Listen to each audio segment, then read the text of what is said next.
Hey there! In this video, we're breaking down the core ideas of Macroeconomics Unit 1, concepts like scarcity, opportunity cost, comparative advantage, and how supply and demand interact in the real world. Let's get into it. Scarcity is the most important idea in economics. It means we have limited resources but unlimited wants. Because of scarcity, we have to make choices, and every choice involves a trade-off. The thing we give up is called the opportunity cost. Every economy must answer three basic questions. What goods and services should we produce? How should we produce them? And for whom should they be produced?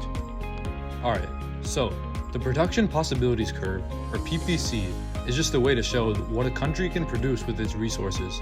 It's a graph with two goods, and it helps us see different combinations that are possible. If a point is on the curve, that means the country is using everything efficiently, no waste. A point inside the curve means some resources are sitting around unused, like workers without jobs or factories that are not running. And a point outside the curve, that's not possible, at least not yet. Now, if the entire curve shifts outward, that means the economy has grown, maybe because of new tech, more workers, or better education. Basically, we can make more stuff now than before. So why do countries trade instead of just making everything themselves? It comes down to comparative advantage, which is just a fancy way of saying who gives up less to make something. That person or country should specialize in that good. Even if one country is better at making everything, what we call absolute advantage, trade can still help both sides. As long as each one focuses on what they're relatively better at, everyone ends up with more. So yeah, trade isn't about doing the most, it's about doing what you're best at and letting others do the rest. Now let's talk about demand. That's basically how much people want to buy something at different prices. According to the law of demand, when prices go up, people buy less. When prices go down, they buy more. That's the basic idea. But demand doesn't just change because of price.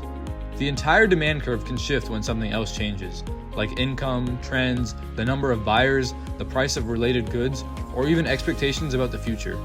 For example, if everyone starts switching to electric cars, the demand for gas-powered ones will probably go down, even if their price drops.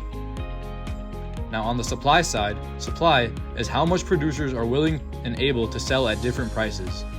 The law of supply says that when the price goes up, producers want to sell more, and when the price drops, they usually produce less. But just like demand, the supply curve can shift too. Things like input costs, new technology, government policies, and even the number of sellers can all cause supply to increase or decrease. So if it suddenly gets way cheaper to manufacture something, like phones for example, you'll see more of them on the market. That's a rightward shift in supply. Equilibrium is the point where supply and demand meet. The sweet spot, where the amount buyers want to buy equals what sellers want to sell. If the price is too high, we get a surplus, too much of the product and not enough people buying it. If the price is too low, we get a shortage, not enough of the product to meet demand.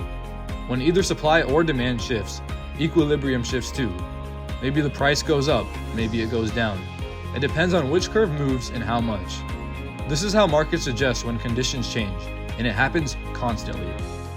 And that's your full overview of Unit 1 of Macroeconomics. Scarcity, PPCs, trade, supply and demand, all explained in just a few minutes. Thanks for watching!